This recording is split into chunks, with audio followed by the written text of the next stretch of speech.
WHO sudah jadi CHO ya sekarang. Demikian diskusi singkat saya dengan sahabat saya via Zoom dari tempat tinggalnya di Ubud, Bali. Dia seorang yang sudah bebas hidupnya, memilih tinggal di Bali, warga negara Australia sih sebenarnya. Dan saya yakin sebentar lagi dia jadi warga negara Indonesia. Dia suka banget Bali. Iya betul, World Health Organization sudah jadi China Health Organization. Itulah celetukan dari sahabat saya, seorang doktor ilmu ekonomi asal Australia tersebut. Dia penggemar Steve Bannon, di mana saya berseberangan dengan Steve Bannon. Steve Bannon adalah penasihat politik Trump, pro nuklir, tidak setuju dengan climate change. Baginya, climate change itu adalah rekayasa kaum seperti saya yang anti fossil oil, anti batu bara, pro baterai. Mungkin mentang-mentang saya punya pabrik lithium walaupun masih kecil. Sebagai pendukung Bannon, dia anti WHO yang sekarang lagi main mata dan main kaki dengan Partai Demokrat dan Cina. Dalam interview di acara terkenal Larry King Show minggu lalu yang saya tonton di Russian Today, berdasar data intelijen, Cina memanipulasi data tentang COVID-19. Manipulasi ini sejak day one. Karena ketidakjujuran data inilah seluruh dunia terkecoh yang menjadikan banyak negara tidak come up dengan kebijakan yang benar dalam menangani corona.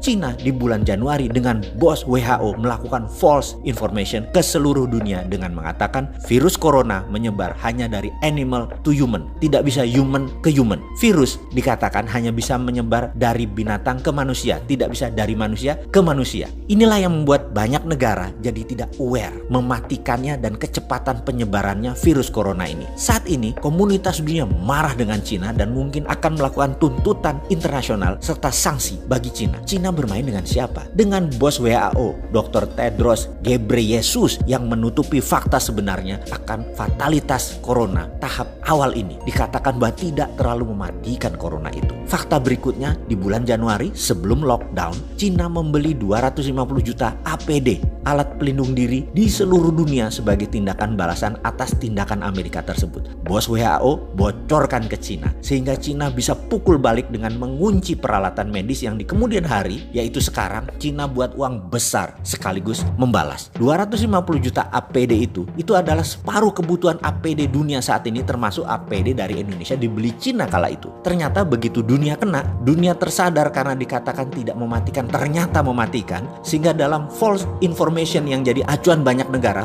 yang melonggarkan pertahanan pandemiknya termasuk Indonesia. Ternyata begitu kita menyadari laporan dari berbagai negara selain negara maju yang sistem kesehatannya baik, tingkat kematiannya 4%-an, apalagi sistem kesehatan tidak baik bisa 9% seperti Indonesia. Dunia panik, termasuk Indonesia yang agak telat sadar dan baru ngeh bahwa ternyata corona 9% tingkat kematiannya di Indonesia. Akhirnya dunia beli balik APD tersebut dengan harga 10 kali lebih mahal. Nggak heran APD dari Cina itu buatan Indonesia kan, yang kayak kemarin itu Pak Ganjar melihat datanya. Indonesia pun jadi korban kong kali kong WHO dengan Cina. Strategi oknum WHO dan Cina ini sudah jadi perbincangan internasional. Dunia sekali lagi marah. Itu pun Indonesia masih ada aja pejabat yang membela Cina loh, dan masih nggak sadar bahwa bahaya corona. Bayangkan rencana jahat mereka kemudian itu, yaitu geng demokratnya Joe Biden CS, Clinton Foundation, big pharmaceutical company dengan WHO akan menjual vaksin ke 7 miliar manusia dengan cepatnya terpapar kalau dunia melonggarkan pandemik.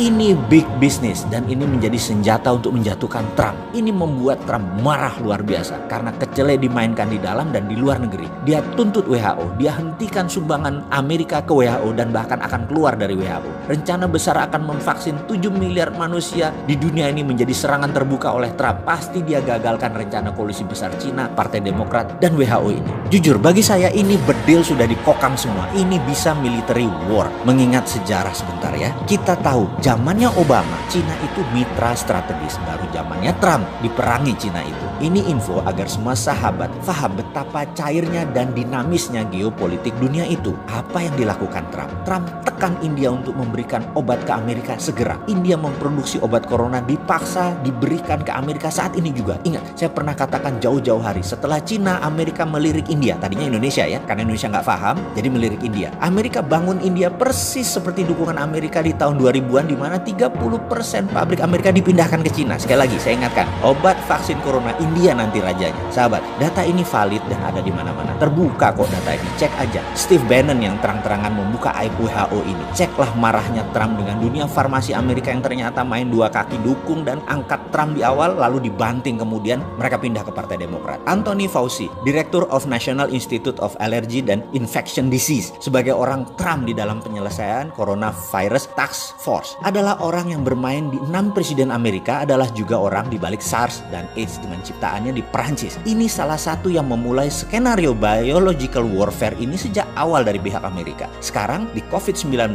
kita sudah menemukan fakta ada pengayaan atau enrichment, ada unsur AIDS di dalamnya virus tersebut hingga menyerang imunitas korban. AIDS, SARS, COVID-19, Anthony Fauci. Sound familiar? Udah mulai nyambung? Oke, bajingan kabeh mereka itu. Inilah kejamnya dunia saat ini yang kalau kita tidak paham, ini seakan-akan hanya pandemik cacar seperti biasa. Kedepan sebaiknya kita lupakan informasi negara propaganda tersebut. Lupakan pejabat di tanah air yang melindungi bisnisnya dan koleganya, terutama yang bermitra dengan asing. Kita buat vaksin sendiri. Kita perangi pandemi COVID cara kita. Kita produksi ventilator dari sahabat Masjid Salman segera. Saya sudah pesan ventilator itu 100 unit melalui sahabat saya di sana. Bahkan kalau sahabat mau sumbang ke sahabat di Salman, silahkan saya kirim linknya. Kita perlu 1000 lebih ke depan alat ventilator ini. Ayo urunkan tangan Anda membantu sesama. Kita segera beli alat tes murah independen karya putra bangsa Indonesia di Silicon Valley, Santo Purnama. Kita selesaikan COVID gaya kita. Swasta beli langsung. Setiap orang boleh bergerak atas nama kemanusiaan. Memang gak capek bermitra sama negara jago propaganda yang meledakkan satelit Palapa N1